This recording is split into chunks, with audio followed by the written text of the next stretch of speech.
இந்த செப்பனியா தீர்க்கதரிசியின் புஸ்தகம் 1வது அதிகாரத்துல 14 இருந்து சில வசனங்கள் 14 இருந்து 18 வரைக்கும். அதுல ஒரு காரியம் சொல்லுகிறது, கர்த்தருடைய நாள் சமீபித்திருக்கிறது, அது கிட்டி சேர்ந்து மிகவும் தீவிரித்து வருகிறது. கர்த்தருடைய நாள் என்கிற சப்தத்திற்கு பராக்கிரமசாலி முதலாய் அங்கே மனம் கசந்து அலறுவான்.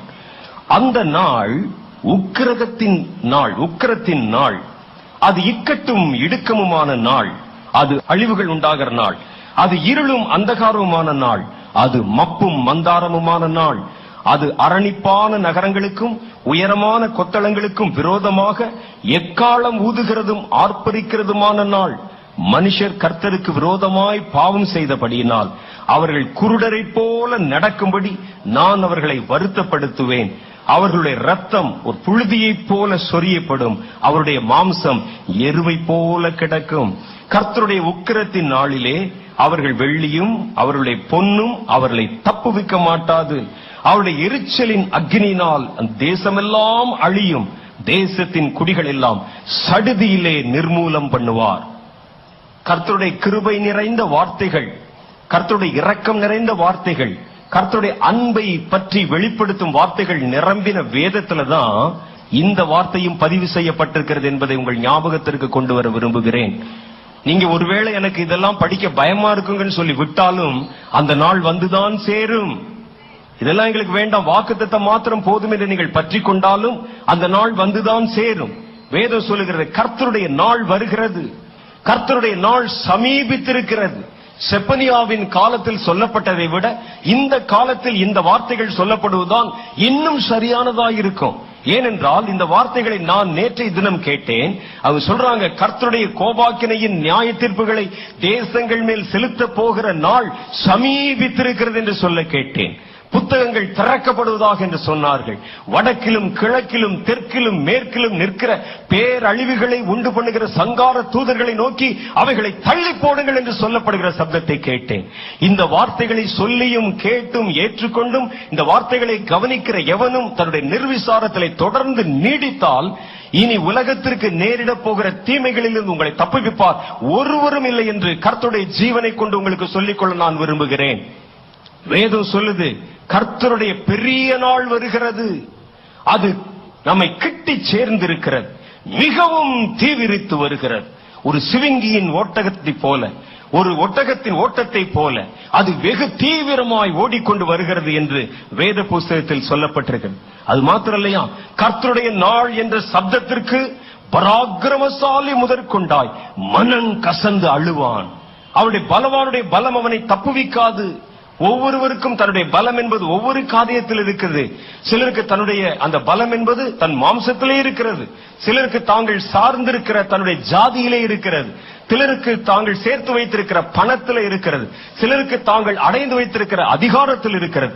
ஆண்டவராகிய கர்த்தர் சொல்லுகிறார், நீர் எதன் நிமித்தமாய் உன்னை பராக்கிரமசாலியாய் காட்டிக்கொண்டாலும் பராக்கிரமசாலிகள் முதலாய் மனம் கசந்து அழுது அவன் புலம்பத்தக்கதான ஒரு நாள் சீக்கிரம் தீவிரித்து வருகிறது என்று கர்த்தர் சொல்லுகிறார். அது உக்கிரத்தின் நாளாம். உக்கிரம் என்றால் ஒரு கோபத்தின் உச்சகட்டம் என்று பொருள். உக்கிரம் என்றால் உச்சகட்டம். உச்சகட்டம் அதான் பீக், அதான் உயரம், அதான் சிகரம். இன்னைக்கு வெயில் பாருங்க, உக்கிரமா வெயில் அடிக்குது அப்படின்னு சொல்றாங்க. அப்படின்னா என்ன?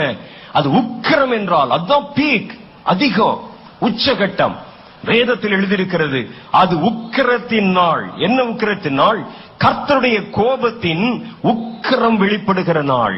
பாருங்க, பூமியை முழுவதும் மனிதன் கெடுத்து வைத்து மனிதன் பொல்லாத கிரியைகளை கொண்டு வந்து வேசித்தனத்தினாலும் விபச்சாரத்தினாலும் பூமியை அவன் கரைப்படுத்தி பாழ்படுத்தி வாலிப சமுதாயம் 24 மணி நேரமும் அசுத்தமான கிரியைகளுக்கு பின்னால் ஓடி தேவனை மறந்து தேவனுடைய ஊழியத்தை வியாபார பொருளாய் மாற்றி ஆண்டவருடைய ஆலயத்தை இதோ ஓநாய்களும் அங்கே கூடி வருகிற ஆந்தைகளும் ஒன்று சேருகிற ஸ்தலங்களாய் மாற்றி அங்கே ஜாதிகளுக்கு விரோதமாய் ஜாதிகள் எழும்பி சண்டைகளை ஆரம்பித்து அங்கே தேவனுக்கு விரோதமான கிரியைகளை செய்து கர்த்தருடைய நாமத்தை தொழுது கொள்கிறவர்கள் போல தங்களை காண்பித்துக் கொண்டு மாய்மாலம் பண்ணுகிற இந்த மாய்மாலத்தின் கூட்டத்தை கர்த்தர் எத்தனை நாள் பொறுத்துக் கொண்டிருப்பார் என்று நீங்கள் நினைக்கிறீர்கள்?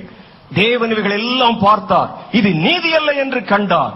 அவர் தம்முடைய நியாய தீர்ப்பை கோபாக்கினையை செலுத்தும் காலம் இதோ சமீபித்து வந்திருக்கிறது என்று சேனைகளின் கர்த்தர் உங்களுக்கு சொல்ல விரும்புகிறார். அந்த நாளுக்கு, அந்த ஒரே நாளுக்கு எத்தனை பேர் கொடுக்கப்பட்டிருக்கிற பாருங்க. உக்கிரமான நாள், மப்பும் மந்தாரமுமான நாள், இக்கட்டும் இடுக்கமுமான நாள், அது பட்டணங்களுக்கு விரோதமான நாள், அழிவும் எங்கும் அழிவுகள் நிறைந்த நாள், பாழ்கடிப்பும் நிறைந்த நாள், கொத்தளங்களுக்கு விரோதமான நாள், இருளும் அந்தகாரமுமான நாள் என்று எத்தனை நாள், அதுக்கு குறித்து எவ்வளவு விவரம் சொல்லப்பட்டிருக்கு பாருங்க. பராக்கிரமசாலி முதற்கொண்ட அந்த நாளை பார்க்கறதுனால அல்ல, கர்த்தருடைய நாள் என்கிற சப்தத்தை கேட்டாலே மாம்சத்தில் மனங்கசந்து அலறுவான் என்று வேதத்தில் எழுதியிருக்கு. அப்படிப்பட்ட நாள் வருதான். நான் விளையாடுறதுக்கு சொல்லல, உங்களை பயமுறுத்துறதுக்கு சொல்லல. உங்களை பயமுறுத்தி எனக்கு என்ன ஆக போகிறது? வரப்போகிற ஆபத்துக்கு தப்பித்துக் கொள்ளுங்கள். கேட்கிறதுக்கு காதுள்ளவன் கேட்க கடவன். நோவாவின் காலத்தில் இப்படித்தான் நடந்தது. நோவா நீதி உள்ளவனாய் இருந்து கர்த்தருடைய நீதியை குறித்தும் நியாய தீர்ப்பை குறித்தும் ஜனங்களுக்கு பிரசங்கித்தான் என்று எழுதியிருக்கிறது. கர்த்தர் அவனுக்கு இந்த காரியத்தை சொன்னார். பூமி முழுவதிலும் ஒரு பெரிய பாழ்கடிப்பு வருகிறது. பூமியில் காணப்படுகிற சிறியோர் பெரியோர், ராஜாக்கள், மந்திரிகள், பிரபுக்கள் யாவற்றையும் இதோ பூமியின் வெள்ளத்தினால் நான் அமிழ்த்து போட போகிறேன். நோவா, உனக்கோ என் கண்களிலே, உனக்கும் உன்னுடைய வீட்டாருக்கும் என் கண்களில் கிருபை கிடைத்தது. நீ உன் ஜீவன் தப்ப இன்னென்ன காரியத்தை நிறைவேற்றுவாயாக என்று கர்த்தர் அவனுக்கு சில கட்டளைகளை கொடுத்தார். ஆனால் நோவாவோ அவன் அதை வாங்கிக் கொண்டு சும்மா இருந்து விடவில்லை. நானும் என்னுடைய வீட்டாரும் மாத்தாம் நாம் அதிலிருந்து தப்பித்தால் போதும் என்று அவன் நினைத்து விடவில்லை. கர்த்தர் எனக்கு கொடுத்த கட்டளைகளை மாத்திரம் நிறைவேற்றி நாம் தப்பித்துக் கொண்டால் போதும் என்று அவன் இருந்து விடவில்லை. உடனே வீதியில் இறங்கினான், ஜனங்களை சந்தித்தான், ஜனங்கள் கூடுகிற இடங்களில் போய் நின்றான். கர்த்தருடைய நீதியை குறித்தும் நியாய தீர்ப்பை குறித்தும் கர்ப்ப வேதனையோடு பிரசங்கித்தான். ஜனங்களோ அவனை ஏளனம் பண்ணி பரியாசம் பண்ணி, வானத்திலிருந்து மழை பெய்யுமாம், அங்கே பெய்யக்கூடிய மழையினால் எங்கள் தேசங்கள் அழிந்து போகுமாம், நான் கட்டியிருக்கிற வீடு எப்படிப்பட்டது என்று உனக்கு தெரியுமா, நாங்கள் அதற்குள்ளே பயன்படுத்தி இருக்கிற கம்பிகள் எப்படிப்பட்டது என்று உனக்கு தெரியுமா, நாங்கள் எவ்வளவு பெரிய டெக்னாலஜி வைத்துக் கொண்டு இந்த காரியத்தை நாம் செய்திருக்கிறோம் என்று தெரியுமா என்றவர்கள் மார்தட்டி இருப்பார்கள். நம்மை போல இன்னைக்கு விஞ்ஞானத்தை வைத்து மார்தட்டி கொண்டிருக்கிறார்கள். சில ஆண்டுகளுக்கு முன்பாக சகோதரர் சாது அவர்கள் அமெரிக்க தேசத்துக்கு போயிருந்தாங்க. அங்கே அமெரிக்க தேசத்துக்கு போயிருந்த பொழுது கர்த்தர் அவரிடத்தில் இரவிலே ஒரு காரியத்தை வெளிப்படுத்தினார். அதை காலையிலே செய்தியிலே அவர்கள் பேசினாங்க. அவர்கள் பேசின அந்த வார்த்தை பல இடங்களிலே அது டெலிகாஸ்ட் செய்யப்பட்டது. அதுல சொன்னாங்க, அமெரிக்கா தன்னுடைய பொருளாதாரத்திற்காக நம்பி இருக்கிற மிகப்பெரிய 2 கட்டிடங்கள், அது ட்வின்ஸ் பில்டிங் என்று சொல்லுவாங்க. அந்த ட்வின் பில்டிங்ல ரெண்டு கட்டடம் ஒரே மாதிரி இருக்கும். அங்கேதான் விலைகள் நிர்ணயம் பண்றாங்க. கர்த்தர் சொல்லுகிறார், நான் என்னுடைய நியாய தீர்ப்பை அதன் மேல் செலுத்த போகிறேன். அதனுடைய அடையாளமாய் அந்த தேசத்தில் காணப்படுற 2 கட்டடமும் தகர்ந்து கீழே விழுந்து போகும். அதை நான் தரிசனத்துல பார்க்கிறேன் அப்படின்னு சொன்னார். உடனே அதை கேட்ட உடனே அங்க இருக்கிற அமெரிக்கர்கள் அதை நம்பவில்லை. அது எப்படி நடக்கும்? அந்த கூட்டம் முடிந்த உடனே அவரிடத்துல வந்து கேட்டாங்க, ஐயா அந்த கட்டடம் எப்படி இருக்கும், நீங்க வந்து பார்த்திருக்கீங்களான்னு கேட்டாங்க. அந்த கட்டடம் எவ்வளவு ஸ்ட்ராங்கா இருக்குதுன்னு உங்களுக்கு தெரியுமான்னு கேட்டாங்க. அந்த கட்டிடத்தை நாங்கள் எவ்வளவு வடிவமைத்திருக்கிறோம் என்று உங்களுக்கு தெரியுமா, எந்த இயற்கையின் சூழ்நிலையிலும் எந்த காரியத்திலும் அந்த கட்டடத்தை யார் தகர்க்க முடியாது தெரியுமா அப்படின்னு சொல்லி கேட்டாங்க. அவர் சொன்னார், எனக்கு அந்த கட்டடத்தை பற்றி தெரியாது, ஆனா கர்த்தரை பற்றி தெரியும். கர்த்தர் சொன்னா சொன்னதுதான், கர்த்தர் அசைன்னு சொன்னா அசைந்ததுதான் அப்படின்னு சொன்னார். உடனே லோக்கல்ல இருக்கக்கூடிய அந்த டிவி சேனல் நிருபர்கள் வந்து விட்டார்கள்.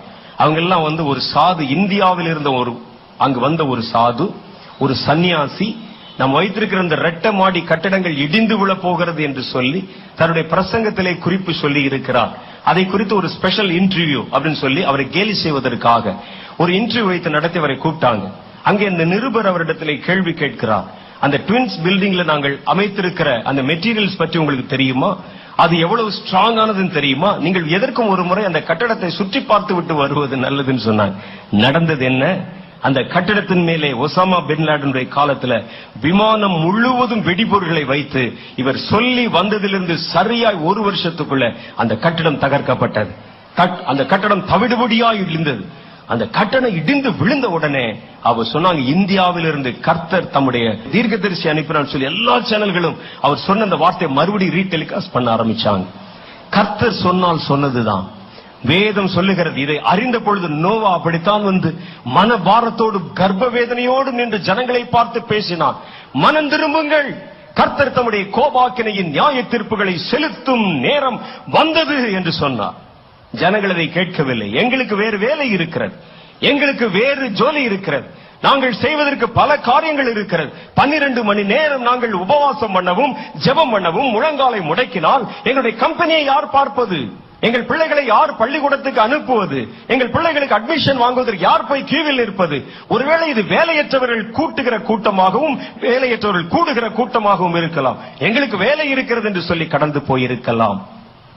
அல்லது தேசங்கள் கவிழ்க்கப்பட்டு போம், தேசத்தின் அஸ்திவாரங்கள் அசைந்து போம் என்று சொல்லப்படுகிற வார்த்தை கண்ட பொழுது நாங்கள் கட்டியிருக்கிற எங்களுடைய கட்டிடங்களின் அமைப்பு என்னவென்று உங்களுக்கு தெரியுமா? நாங்கள் எங்களுடைய உயிர்களையும் ஜீவன்களையும் பாதுகாத்துக் கொள்ள எத்தனை முன்னெச்சரிக்கைகளை நாங்கள் வைத்திருக்கிறோம் என்று உங்களுக்கு தெரியுமா என்று நீங்கள் மார்தட்டிக் கொள்ளலாம். கர்த்தருடைய வார்த்தைகள் முதலில் சொல்லப்படும் பொழுது அது கேலி செய்யப்படும், ஏளனம் செய்யப்படும், ஏற்றுக்கொள்ளாமல் போகும். வேதம் அப்படித்தான் சொல்லுது. நோவாவின் காலத்தில் எப்படி நடந்ததோ மனுஷகுமாரன் வரும் காலத்தில் அப்படியே நடக்கும். மனிதர்கள் விற்கவும் கொள்ளவும் பெண் கொண்டும் பெண் கொடுத்தும் வெள்ளம் தங்களை வாரிக்கொண்டு போக மட்டும் உணராதிருந்தார்கள். தேசத்தின் மேல் அது வருமா? ஆகவே கர்த்தர் சொல்லுகிறார், அது உக்கிரத்தின் நாள், என்னுடைய கோபத்தின் முழுமையை வெளிப்படுத்துகிற நாள். கர்த்தர் பல தருணங்களிலே பல நேரங்களிலே மனிதர்கள் மேல் தன்னுடைய கோபத்தை செலுத்துகிற காட்சிகளை நீங்கள் கண்டிருக்கலாம். ஒருவேளை உங்களுடைய சொந்த வாழ்க்கையிலும் கூட கர்த்தருடைய கோபத்துக்கு நீங்கள் இலக்காகி இருக்கலாம். அதெல்லாம் கர்த்தர் தம்முடைய கோபத்திலே ஒரு நிமிஷம் அரை நிமிஷம் காண்பிக்கிற ஒரு கோபம். அதுவல்ல, கர்த்தருடைய கோபத்தினுடைய முழுமையை நீங்க பார்க்கணும்னா இனி இந்த புத்தகங்களின் பக்கங்கள் திறக்கப்படுவதை பார்க்கும்போது உங்களுக்கு தெரியும் அது எப்படிப்பட்ட நாளா இருக்கும் என்று. அவைகளை குறித்து நீங்கள் அலட்சியம் பாராட்டி நீங்கள் அவைகளுக்கு உத்தரவாதம் செய்வதற்கு தயக்கம் காட்டுகிற பட்சத்தில் நம்முடைய தேசங்களை தப்புவிப்பதற்கு ஒரு நாதியும் இல்லாம போய்விடும் என்பதை மறுபடியும் நான் உங்களுக்கு ஞாபகப்படுத்த விரும்புகிறேன். கர்த்தருடைய வேதம் சொல்லு, உக்கிரம் என்பது கோபத்தின் உச்சகட்டம், ஆத்திரம், அழித்து போடுவது என்கிற காரியம்.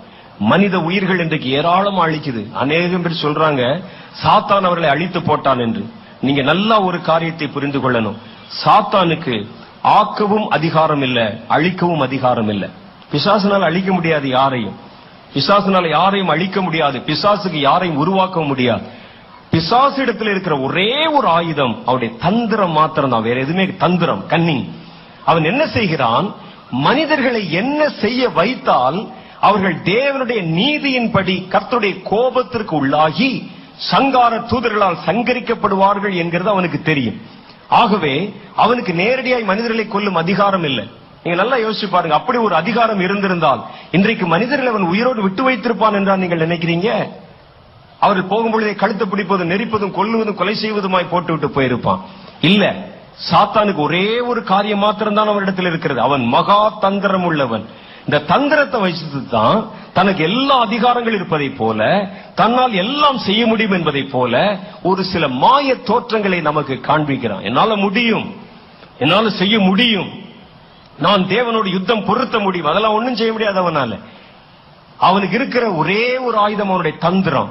அவன் தன்னுடைய தந்திரத்தால் என்ன செய்கிறான் என்றால் மனிதர்களை தவறு செய்யவும் பாவம் செய்யவும் கர்த்தருக்கு விரோதமாய் அவர்களை மாற்றவும் அவருடைய மனங்களிலே குழப்பங்களை உண்டு பண்ணுகிறான். அவர்களை கர்த்தருக்கு விரோதமான பாவங்களை செய்ய வைக்கிறான். எந்த பாவத்தை செய்ய வைத்தால் மனிதர்களுக்கு மரண தண்டனை கிடைக்குமோ அந்த பாவங்களுக்கு ஏதுவாய் மனித சமுதாயத்தை, சந்ததியை, ஜாதிகளை நடத்துகிறான்.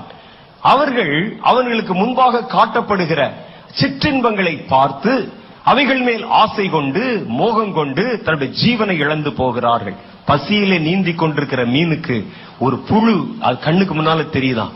ஆனா அந்த புழுவை பிடித்துக் கொண்டிருக்கிற அந்த கொக்கி, அந்த தூண்டில், அதன் கயிறு அதனுடைய கண்களுக்கு தெரிவதில்லை.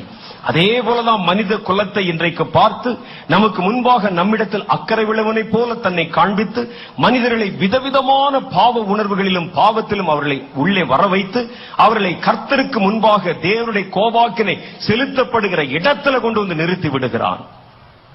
அந்த தாவீது ராஜா அப்படித்தான் செய்தார். தன்னுடைய சேனாதிபதி அழைத்தார். பத்சேபாளுடைய கணவன் அங்கேதானே வேலை செய்கிறான். ஆமா, அவன் எந்த இடத்தில் நின்றால் எதிரிகளுடைய அம்பு பாயுமோ அந்த இடத்தில் கொண்டு வந்து அவனை நிறுத்துங்கள் என்று சொன்னார். சாத்தானுடைய தந்திரம் அதேதான். எந்த இடத்துல நின்றா கர்த்தருடைய கோபாக்கினையின் அம்புகள் பாயுமோ மனித குலத்தை, மனித சமுதாயத்தை, மனிதர்களை அந்த இடத்துல கொண்டு வந்து நிறுத்து. ஒரு திருச்சபை அங்க கொண்டு வந்து நிறுத்து, ஒரு குடும்பத்தை அங்க கொண்டு வந்து நிறுத்து, ஒரு பட்டணத்தை அங்க கொண்டு வந்து நிறுத்து என்று அவர்களை கொண்டு வந்து நிறுத்துவது சாத்தானுடைய தந்திரங்களில் ஒன்றாயிருக்கிறது. கர்த்தருடைய மகா பெரிய கோபம் உண்டாக்குகிற அளவுக்கு ஒரு மனிதனுடைய பாவம் பரிபூர்ணம் அடையும் பொழுது எல்லா பாவத்திற்கும் கர்த்தர் ஒரே மாதிரி உடனே அழிச்சு விட்டு விடுவது அல்ல. பாவத்தினுடைய பரிபூர்ணம் என்னென்ன காரியங்களிலே கர்த்தருடைய உக்கிரம் உண்டாகிறது என்று பாருங்க. வசனம் 2 ராஜாக்கள் புஸ்தகம் 22:13 அதுல சொல்றது, கண்டெடுக்கப்பட்ட இந்த புத்தகத்தின் வார்த்தைகள் நிமித்தம் நீங்கள் போய் எனக்காகவும் ஜனத்திற்காகவும் யூதா அனைத்திற்காகவும் கர்த்தரிடத்தில் விசாரியுங்கள். நமக்காக எழுதியிருக்கிற எல்லாவற்றின்படியையும் செய்ய நம்முடைய பிதாக்கள் இந்த புஸ்தகத்தின் வார்த்தைக்கு செவிகொடாதபடியினால் நம்மேல் பற்றி எரிந்த கர்த்தருடைய உக்கிரம் பெரியது என்றான். கர்த்தருடைய உக்கிரம் யார் மேல முதல்ல வரும் தெரியுமா? நாம் செய்யும்படிக்கு தேவன் எழுதி கொடுத்த அவருடைய வார்த்தைகளை அலட்சியம் பண்ணி அதை தூரமாக்கி செவிகொடாமல் போகிற பாவம் கர்த்தருடைய கோபத்தை உக்கிரத்தை ஜனங்கள் மேல கொண்டு வரும். அப்படியானால் சாத்தான் கடைசி காலத்துல ஜனங்களை தேவனுடைய உக்கிரம் மூழ்கிற இடத்துல கொண்டு வந்து நிறுத்தணும்னா என்ன செய்யணும் தெரியுமா? வேதத்தில் இருந்து அவருடைய பார்வையை விலக்கிவிட வேண்டும். வேதம் கேட்கிற சப்தத்தை நிறுத்திவிட வேண்டும். வேதத்தின் மேல் அவர்கள் காண்பிக்கிற அக்கறையை குறைத்துவிட வேண்டும். வேதத்தை அவர்கள் வாசித்து அதன்படி நடக்க வேண்டும் என்கிற தீர்மான உணர்வுகளை புறம்பாக்கிவிட வேண்டும். இப்ப சமீபத்தில் நடக்கிறது அதுதான். இன்றைக்கு பல சபைகளிலே, திருச்சபைகள்ல பாத்தீங்கன்னா வெறும் ஆர்ப்பரிப்பின் சத்தமும் ஆரவார சத்தம் உண்டு. இன்றைக்கு துதிகள் ஆராதனைகள் என்கிற பெயர்ல என்னென்னமோ பலவேறு விதமான குழப்பங்கள் நம்முடைய தேசங்களுக்குள்ளே கடந்து வர ஆரம்பித்து விட்டன. இன்றைக்கு துதிகளிலே ஒரு பரிசுத்தம் இல்ல, துதிக்கிறவரிடத்திலே ஒரு பரிசுத்தம் இல்ல. நான் 1978 வருஷம் ரட்சிக்கப்பட்டு நான் சபைக்கு போன பொழுது என்னுடைய சபையில எங்க பிரதர் 3 மணி நேரம் பிரசங்கம் பண்ணுவார். பிரசங்கமே 3 மணி நேரம். ஞாயிற்றுக்கிழமை ஆராதனைக்கு போனா 3 மணி நேரம் பிரசங்கம் பண்ணுவார்கள். நாங்கள் வாயத்தில் ஆன்னு கேட்டுட்டு இருப்போம். வசனத்தில் இருக்கிற ஆழங்களை காண்பிப்பார்கள். அந்த வசனம் என்ன சொல்லுகிறது என்று சொல்லுவார்கள். முகத்தாட்சியம் இல்லாமல் பேசுவார்கள். கர்த்தருடைய வாயின் வார்த்தைகளை பிரித்து ஒவ்வொரு காரியத்தினுடைய அர்த்தம் வியாக்கியானம் இதுதான் என்று சொல்லுவார்கள். அப்புறம் பாட்டு, அப்புறம் கொஞ்ச நேரம் ஜெபம், அப்புறம் காணிக்கை, அப்புறம் அறிவிப்பு. ஞாயிற்றுக்கிழமை காலையில 9 மணிக்கு நாங்கள் ஆராதனைக்கு போனா மத்தியானம் 2 மணி 3 மணிக்கு தான் வீடு திரும்பி வரும். சந்தோஷமா இருந்தது. இன்றைக்கு பாத்தீங்கன்னா இன்ஸ்டன்ட் ஆராதனைகள். இன்னைக்கு கர்த்தருடைய வார்த்தையை தேடுகிறவர்கள் இல்லை. அங்கே துதிகளின் சப்தம் நிரம்பி இருக்கிறது. கர்த்தரை துதிக்க கூடாதுன்னு நான் சொல்லல, ஆனால் எல்லாவற்றுக்கும் ஒரு அளவு இருக்கிறது, ஒரு ஒழுங்கு இருக்கிறது. ஜெபிக்க கூடாதுன்னு சொல்லல, அதற்கு ஒரு அளவு இருக்கிறது, ஒழுங்கு இருக்கிறது. நாம் தேவனுடைய வார்த்தையை படிக்கிற அதற்கு ஒரு அளவு இருக்கிறது, ஒழுங்கு இருக்கு. எல்லாவற்றையும் கர்த்தர் வைத்திருக்கிறார். ஏதாவது ஒன்றை பிடித்துக் கொண்டு மற்றதை நீங்கள் விட்டு விலகிவிடக் கூடாது.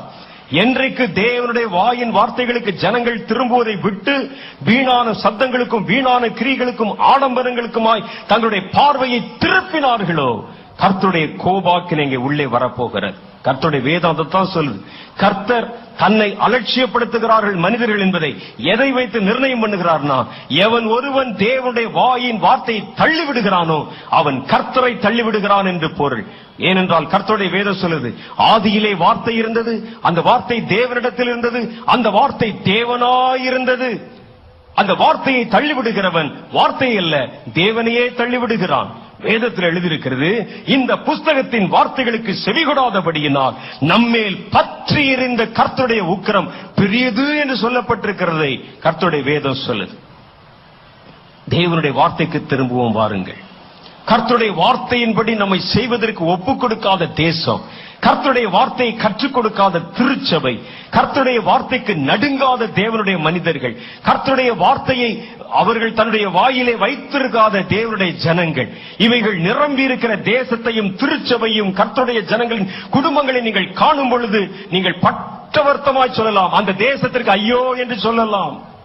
நீ கர்த்தருடைய வேதத்தை மறந்தாய், கர்த்தர் உன் பிள்ளைகளை மறந்து விடுவார் என்று வேதத்தில் எழுதியிருக்கு. தான் இன்றைக்கு நடந்து கொண்டிருக்கிறது.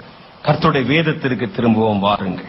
இரண்டாவது காரியம், கர்த்தருடைய உக்கிரம் எப்போ உண்டாகுதான்? 2 ராஜாக்களின் புஸ்தகம் 22:17 சொல்லி இருக்கிறது.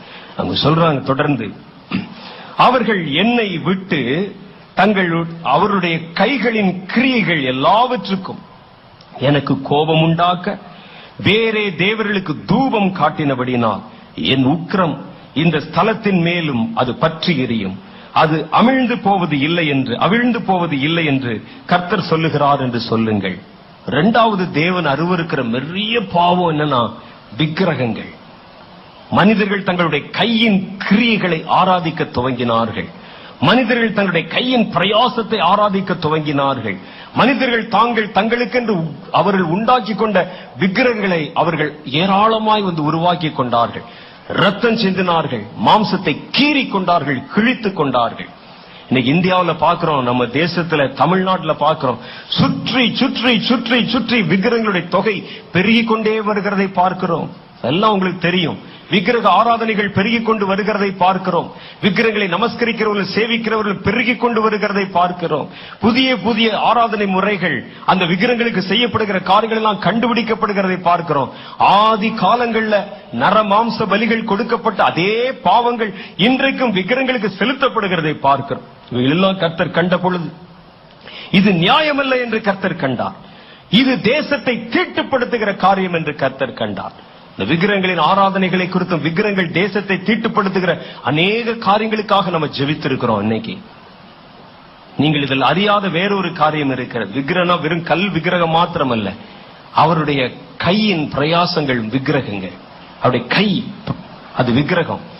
எது ஒன்று தேவனை விட ஒரு மனிதனுடைய இருதயத்துல மிகுந்திருக்கிறதோ அதெல்லாம் அவனுக்கு விக்கிரகம். கர்த்தரை விட உன்னுடைய பள்ளிக்கூடம் பெருசா இருந்துச்சுன்னா உன் ஸ்கூல் உனக்கு விக்கிரகம். கர்த்தரை விட நீங்கள் செய்து வருகிற உங்களுடைய தொழில் உங்களுக்கு பெருசா இருந்துச்சுன்னா அது விக்கிரகம்.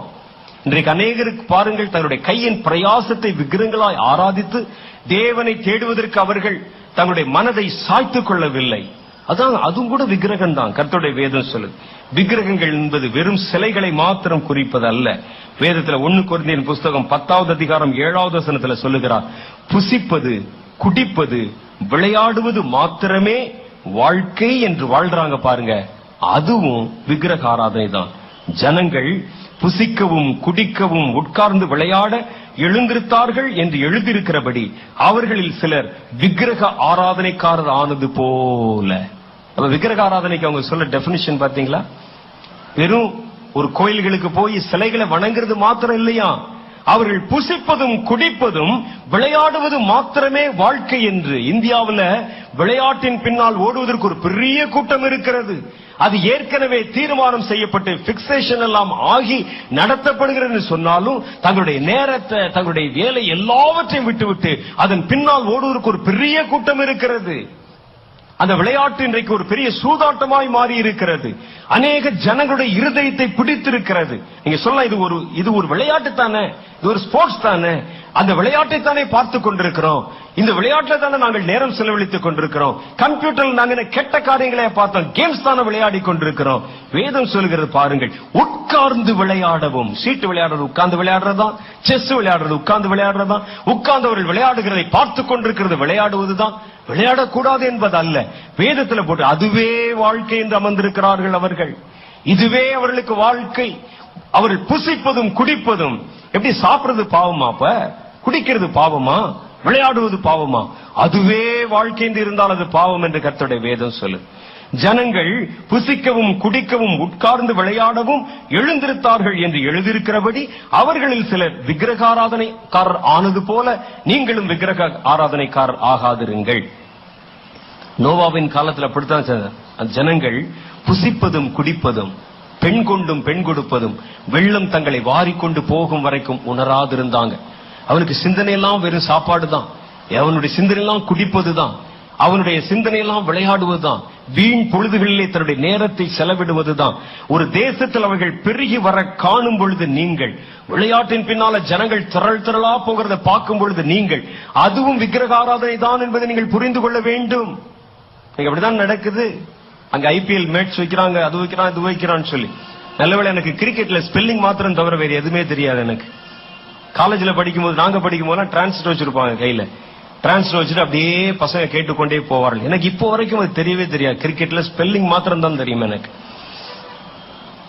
ஆனால் அதற்காக விளையாட்டு பார்க்க கூடாதுன்னு சொல்லல, விளையாடக்கூடாதுன்னு சொல்லல, விளையாடவே அவர்கள் எப்பொழுதும் அமர்ந்திருந்தார்கள். இன்னைக்கு பாருங்க, அதை வச்சு எவ்வளவு பெரிய பெரிய பிசினஸ் நடக்குது, சூதாட்டங்கள் நடக்குது, தெரியுது எல்லாருக்கும்.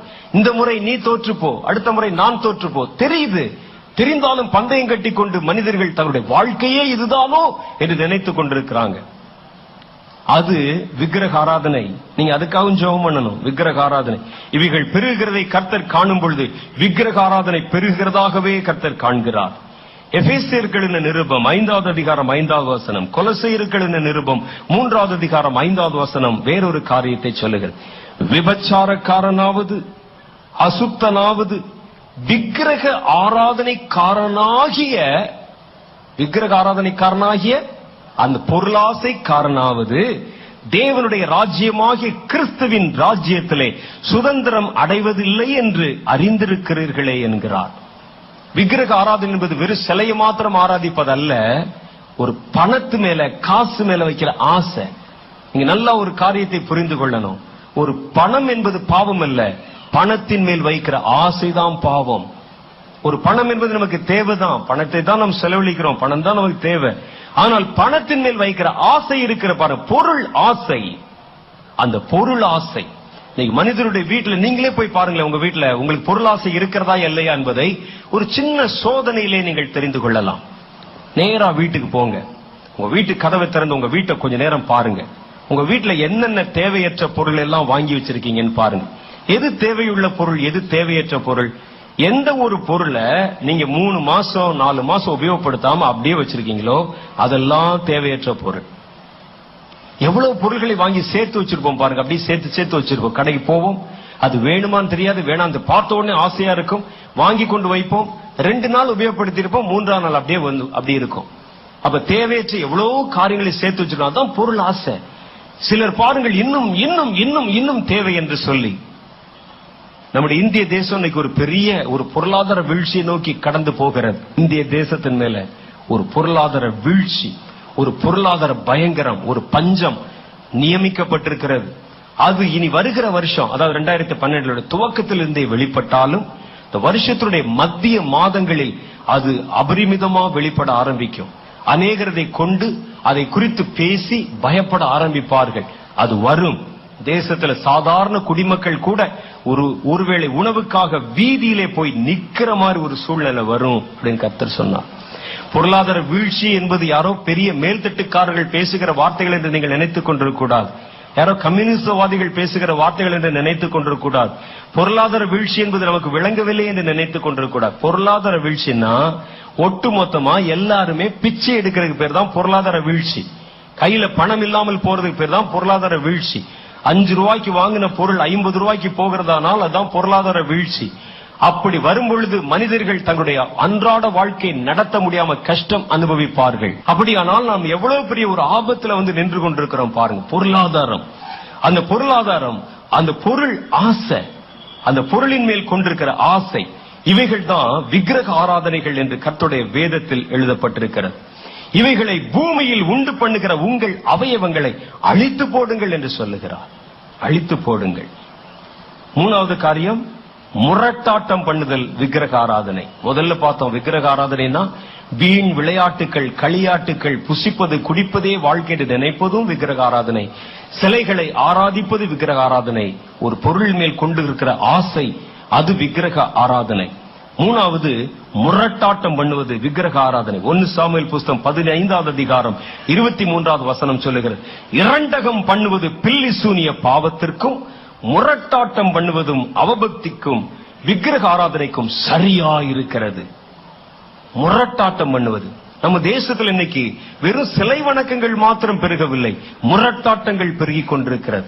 அரசியல போனா முரட்டாட்டம். அங்க ஒரு கூட்டம் இருப்பாங்க, முரட்டாட்டம் பண்ணுகிற ஒரு கூட்டம்.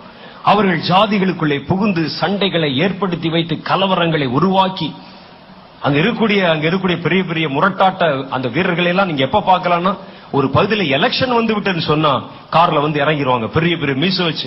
இப்படிப்பட்ட உருவம் உள்ள ஆட்கள்லாம் இந்தியால இருக்காங்களான்னு உங்களுக்கு அப்பதான் தெரியும். அவருடைய கண்ணை பார்த்தா பயங்கரமா இருக்கும், உடம்ப பார்த்தா பயங்கரமா இருக்கும். கரை வெட்டி கட்டி இருப்பார்கள், பெரிய பெரிய மீசை வைத்திருப்பார்கள், பார்க்கிற பார்வை நல்லா இருக்கும். இந்த சின்னத்துக்கு ஓட்டு போட்டுருங்க அப்படின்னு சொல்லுவாங்க. கேட்ட உடனே பயமா இருக்கும். இவெல்லாம் எங்கேயா இருந்தான் இவ்வளவு நாள்? அவர்கள் எங்கேயோ இருப்பாங்க, உள்ளதான் பதுங்கி இருப்பான், எங்கேயோ இருப்பான். எலெக்ஷன் வந்துருச்சுன்னா, இடைத்தேர்தல் வந்துச்சுன்னா முற்றுகை போட்டுருவாங்க. முரட்டாட்டம்.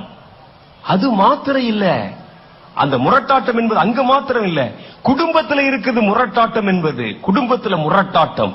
பிள்ளைகள் பார்த்தால் பிள்ளைகள் கடைசி காலத்தில் மனிதர்கள் தற்பிரியராயும் பணப்பிரியராயும் தகப்பன் தாய்க்கு கீழ்ப்படியாதவர்களும் இருப்பார்கள். எடுத்தறிஞ்சு என் மகன்கிட்ட பேசவே முடியாது. அந்த அம்மாவுக்கு ரொம்ப சந்தோஷம், ரொம்ப பெருமை. என் மகன்கிட்ட பேசவே முடியாது, எல்லாத்தையும் போட்டு உடைச்சிருவான். அப்பனுக்கு பிள்ளை தப்பாம பிறந்திருக்கான். முரட்டாட்டம். இதெல்லாம் கூட நம்ம மன்னிச்சிடலாம். முரட்டாட்டம் என்பது சபைகளிலே இருக்கிறது. முரட்டாட்டம் கர்த்தருடைய ஜனங்களுக்குள்ளே இருக்கிறது. என்னை சீன்ற வரைக்கும் நான் ஒரு பரிசுத்தவான் பைபிளை எடுத்து மடியில வச்சுட்டு தான் போவேன்.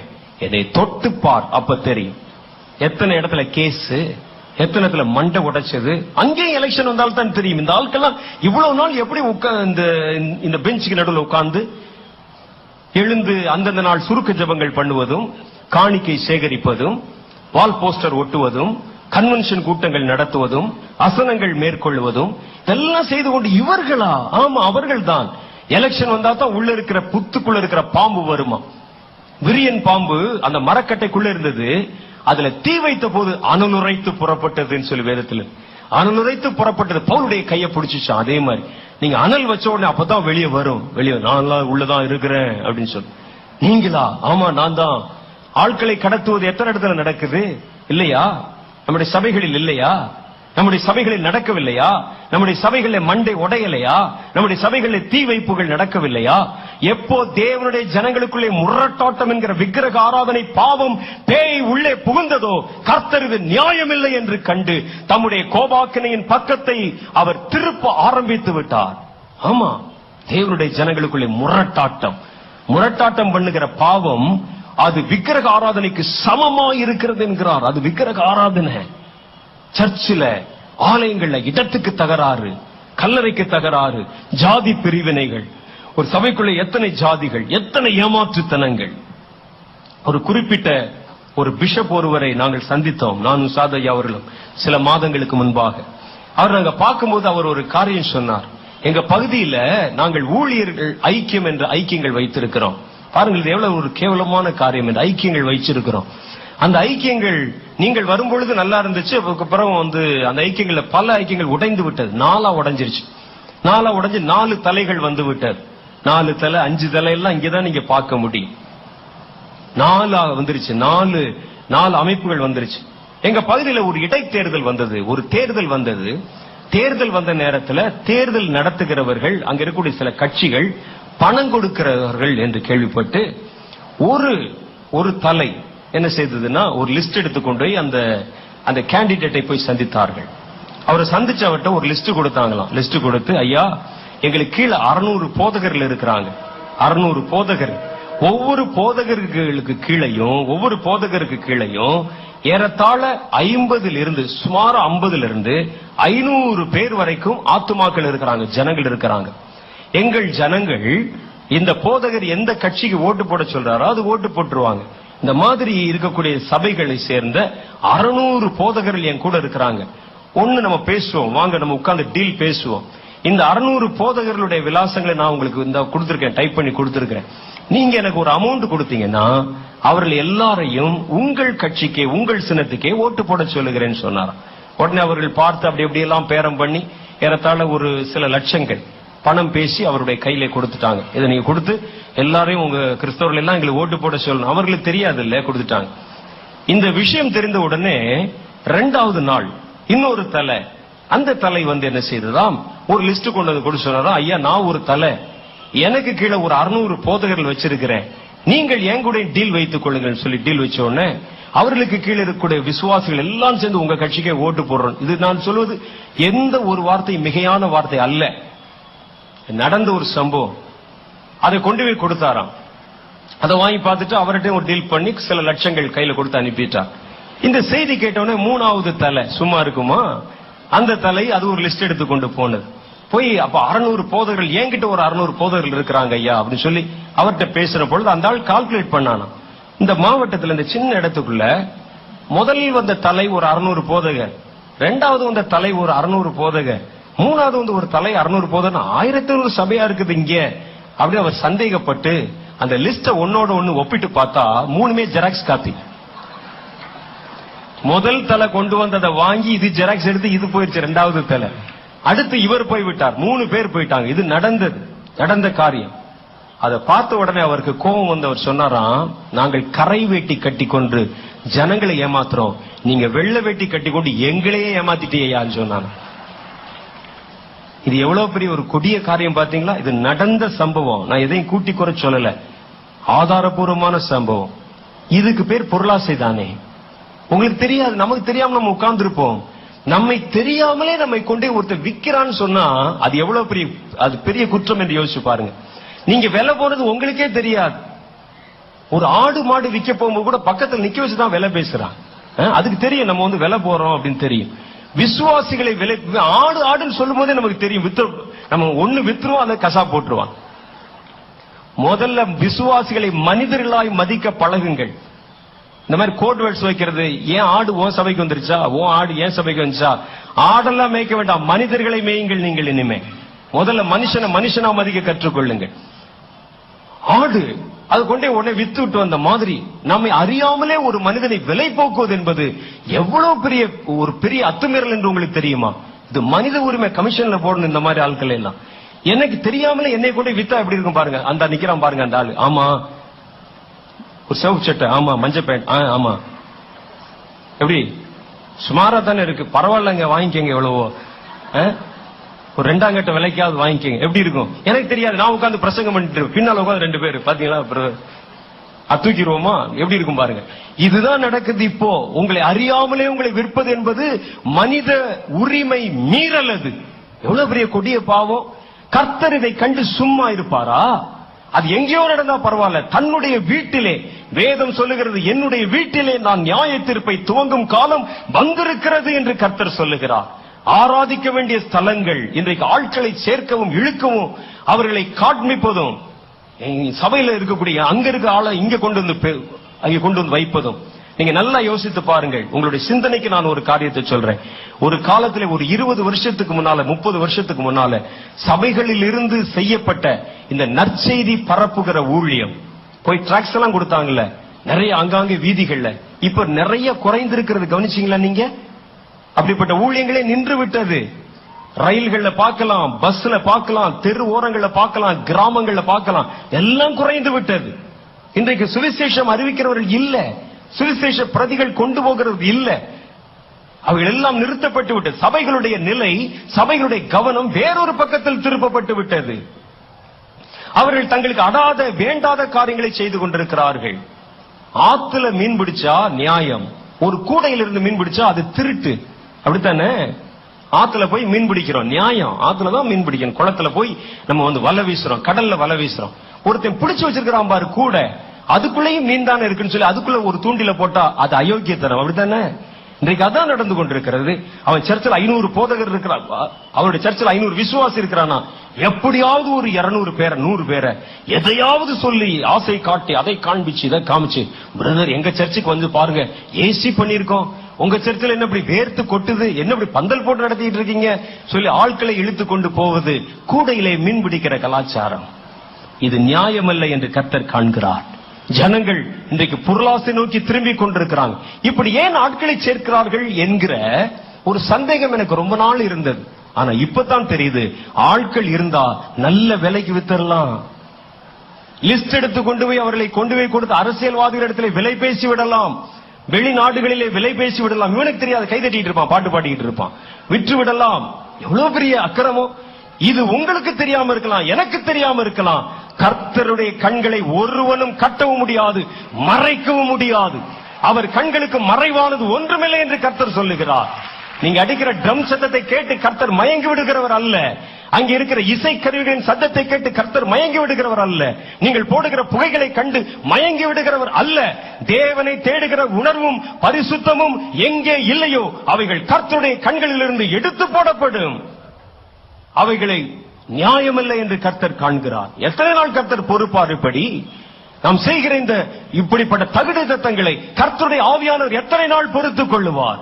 கர்த்தருடைய ஆவியை வைத்துக் கொண்டு விலை பேசுகிற இப்படிப்பட்ட கூட்டங்களை கர்த்தர் கண்ட பொழுது இது நியாயமில்லை என்று சொல்லி தம்முடைய தூதர்களுக்கு கட்டளையிட்டு என்னுடைய கோபாக்கினையின் புத்தகத்தின் பக்கங்களை புரட்டுங்கள் என்று சொல்லிவிட்டார். சபைகள் மனம் திரும்பணும். சபைகள் தேவனிடத்திலே மனம் திரும்பணும். தங்களுடைய பொல்லாத பொருளாசையாகிய விக்கிரகத்தை வைத்து பாழாக்குகிற அருவருப்பு பரிசுத்த ஸ்தலத்தில் நிற்க காணும் பொழுது என்று எழுதியிருக்கிறது. எருசலேம் தேவாலயத்திலே அந்திகிறிஸ்து போய் நிக்கிறது மாத்திரம் சொல்லல, உங்களது ஆராதனை ஸ்தலத்துல பாழாக்கும் அருவருப்பாகிய பொருளாசையாகிய விக்கிரக ஆராதனை என்னைக்கு உள்ள வந்து நின்னுச்சோ அந்த சபைக்கு ஐயோ என்று கர்த்தர் சொல்லுகிறார். ஆமா, அவர்கள் தேவனை நோக்கி தேடுகிறவன் இல்லை, தேவனுக்கு ஊழியம் செய்கிறவன் இல்லை, தேவனுடைய வார்த்தையை பகுத்து போதிக்கிறவன் இல்லை, கர்த்தருக்கென்று தன் ஜீவனை ஒப்புக் கொடுத்தவன் இல்லை, ஜனங்களுக்கு பரிசுத்தத்தை கற்றுக் கொடுக்கிறவன் இல்லை என்று கர்த்தர் காண்கிறார். 2 தலைவர்கள் இருக்கிறோம் வச்சுக்கோங்க. 2 தலைவர்கள். நான் ஒரு சபை வச்சிருக்கிறேன், அவர் ஒரு சபை வச்சிருக்கிறார். நாங்க 2 பேர் 2 தலை. நாங்கள் 2 பேரும் மோதி கொள்ளுகிறோம், சண்டை போடுகிறோம். நாங்கள் நடத்துற ஐக்கிய கூட்டத்தில் சண்டை போடுறோம். சண்டை போட்டு நான் என் சபைக்கு திரும்பி விட்டேன், அவர் சபைக்கு திரும்பி விட்டார். அந்த வாரம் ஞாயிற்றுக்கிழமை என்னுடைய சபையில என்ன பேசுவேன் சொல்லுங்க பார்க்கலாம். என்ன பேசுவேன்?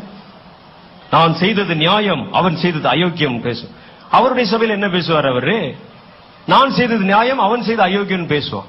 எங்களுடைய சண்டையை பத்தியே பேசிக்கொண்டே இருப்போம். நாங்கள் எவ்வளவுதான் நியாயமா இருக்கிறோம், நியாயவான்களா இருக்கிறோம் என்று. இதெல்லாம் நீங்கள் உட்கார்ந்து கேட்டுவிட்டு இடையில கைதட்டி கொண்டிருப்பீர்கள்.